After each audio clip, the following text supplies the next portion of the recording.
Maraming tagahanga ang kinilig sa muling pagsasama nina Coco Martin at Julia Montes sa kanilang performance.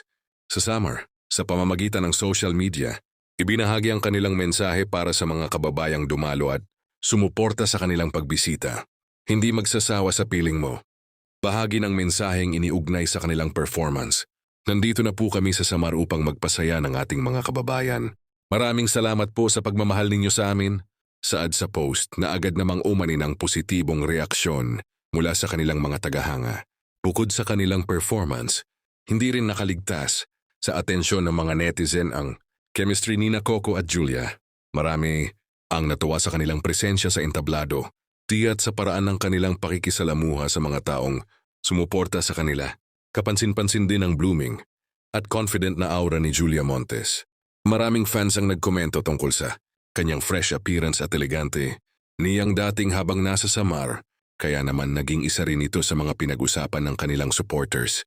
Dahil dito, puling umingay ang kilig ng mga tagahanga na matagal nang sumusubaybay sa tambalan nina Coco at Julia.